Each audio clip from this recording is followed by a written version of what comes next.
Hey everyone, welcome to shapes and numbers. So students, ये 2026 CBSE का सबसे hard question था जिसमें स्टूडेंट्स को बहुत तकलीफ हुई है। सो हम लोग इस क्वेश्चन को आगे करते हैं और late me just explain you how it could be done. Okay, so the first things, मैंने थोड़ा बहुत होमवर्क करके रखा है स्टूडेंट्स, ये आप देख सकते हैं क्वेश्चन। सो पहला जो पार्ट है, आप एक बार पॉलिनॉमियल देख लीजिए। पॉलिनॉमियल है p of x equals to minus 0.0025x square minus 0.025x plus 136. Okay, so let us start with the first question. तो first question कह रहा है ये write the coordinates of point A. So write the coordinates of point A. अगर आप students यहाँ पर ध्यान से देखेंगे, ऑब्जर्व करेंगे, तो जो A पॉइंट है वो है y एक्सिस पे। तो हमको पता है कि y एक्सिस पे हमेशा x की वैल्यू होती है 0।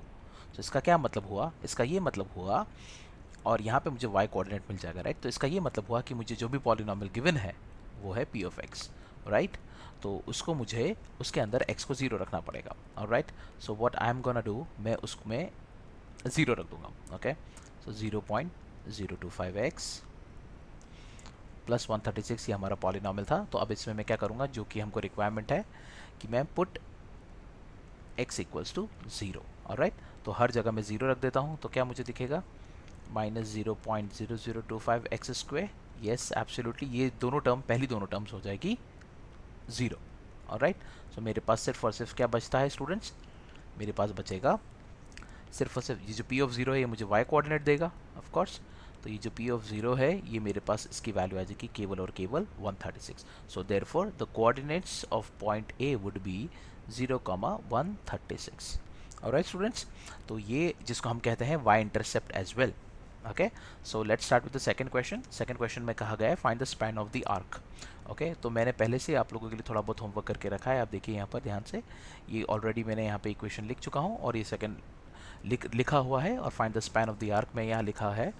आप देखेंगे स्पैन का मतलब होता है स्टूडेंट्स की पैराबोला कितने, आई वुड से कितनी ब्रेथ में फैला हुआ है, मतलब यहाँ से लेकर यहाँ तक, ऑलराइट, कि ये कितना है, इसी को कहेंगे हम span of this parabolic curve. तो अगर स्टूडेंट्स ये ओरिजिन है, क्योंकि ये वाई एक्सिस है तो ये ओरिजिन है, तो यहाँ से यहाँ तक इसकी वैल्यू कितनी होगी, 228.5 एज यू कैन सी, क्योंकि कोऑर्डिनेट्स पी के क्या है, पी के जो कोऑर्डिनेट्स है वो 228.5 है, तो यहाँ से यहाँ तक 228.5 होगा। और लेफ्ट हैंड साइड पे, आई मीन इसकी जो वैल्यू होगी वो होगी 238.5, वो यहाँ तक होगी।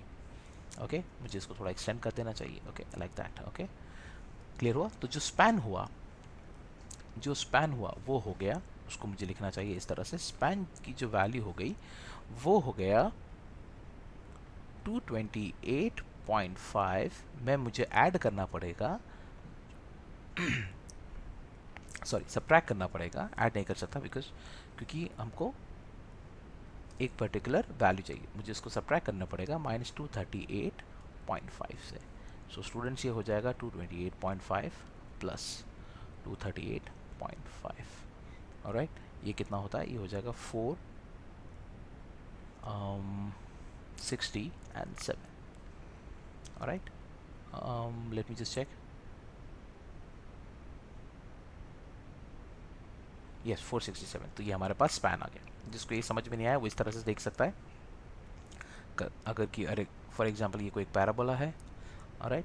तो जिस ये ओरिजिन है, अगर ये पॉइंट है 3,0 और ये पॉइंट है -2,0, तो इसका स्पैन कितना होगा, यहाँ से यहाँ तक 2 होगा और यहाँ से यहाँ तक 3 होगा। सो 2 + 3 = 5। इस तरह भी कर सकते हैं आप लोग, यानी अगर इस क्वेश्चन को में अप्लाई करा जाएगा, सो 238.5 में आप डायरेक्टली 228.5 को ऐड कर सकते हैं, तो यहाँ से भी आपका आंसर 467 आएगा। दोनों ही मेथड सिमिलर है। In the same way third वाला जो अगर आप देखेंगे, write the zeros of the p of x, मतलब zeros of p of x. तो सबसे पहले अगर आपको इस पॉलिनॉमियल के जीरोज देखने हैं तो आपको पूरा सॉल्व करना पड़ सकता है, ऑलराइट, या फिर कोई और तरीका आपके दिमाग में आ रहा है, और हमको वेरीफाई भी करना है रिलेशनशिप। तो येस, अगर आपको पता हो कि जब जहाँ पर भी वो काटता है एक्स एक्सिस को, वही उसके जीरोज होते हैं, तो ये एक्स एक्सिस को किस पॉइंट पे काट रहा है, एक काट रहा है राइट हैंड साइड में, ये फर्स्ट पॉइंट जिसको हम बोल सकते हैं 228.5। लेट्स से मैं अल्फ़ा को ले लेता हूँ 228.5, और जो दूसरा जीरो है बीटा ले लेते हैं, वो है जहाँ पे एक्स एक्सिस को काट रहा है दूसरी जगह, वो ये रहा दूसरा पॉइंट, जिसे कहेंगे हम, जिसकी वैल्यू है -238.5। तो ये दो हमारे दो ज़ीरोज़ हैं, राइट। तो हमको क्या वेरीफाई करने का बोला स्टूडेंट्स, सम ऑफ ज़ीरोज़ को वेरीफाई करने का बोला। तो सम ऑफ ज़ीरोज़ की वैल्यू होती है -b/a, तो मैं लेफ्ट हैंड साइड को पहले वेरीफाई कर रहा हूँ, यानी अल्फ़ा और बीटा को ऐड कर रहा हूँ, अल्फ़ा प्लस बीटा को। तो अल्फ़ा और बीटा को मैं ऐड करूँगा तो क्या होगा, 228.5 मैं ऐड किया मैंने माइनस 238.5, तो मेरे पास जो वैल्यू आ रही है वो आ रही है -10। इन द सेम वे जो राइट हैंड साइड है, R H S right hand side, उसको मैं थोड़ा अलग लिख लेता हूँ। राइट हैंड साइड है मेरे पास -b/a, -b/a, ये इसकी बात चल रही है, सम ऑफ जीरोस की। इसमें राइट हैंड साइड की वैल्यू है -b/, तो -b का वैल्यू स्टूडेंट्स हम लोग यहाँ से निकालेंगे। ये हो गया पॉलिनोमियल का b, ओके, जिसकी वैल्यू है -0.025, और डिनोमिनेटर में जो a है वो है एक्स स्क्वेयर का कोफिशिएंट, वो ये रहा। ऑलराइट, तो उसको हम लिखेंगे -0.0025। सो माइनस और माइनस कैंसिल आउट हो जाएगा, आपके पास बचेगा 25/25। अब आप पॉइंट हटा के ऊपर 10,000 आ जाएगा और नीचे आ जाएगा 1000। येस ऑफ कोर्स ये माइनस चल रहा है तो यहाँ से कैंसिल आउट होगा, 3 जीरोस, सो आपके पास आ गया -10। ऑलराइट स्टूडेंट्स, तो ये आ गया इसका आंसर थर्ड का बी जो और है, राइट, उसमें पूछा गया है कि p ऑफ 100 यानी find the value of polynomial at x equal to 100। इसका क्या मतलब हुआ कि इस पॉलिनोमियल के अंदर आपको सिर्फ 100 रखना है, तो मैं 100 रख देता हूँ इसके अंदर। सो मेरा आंसर क्या आना चाहिए, मेरा आंसर आना चाहिए p of 100 is equal to, क्योंकि मेरे पास स्पेस नहीं है तो मैं थोड़ा सा आपको ऐसा करके बता देता हूँ।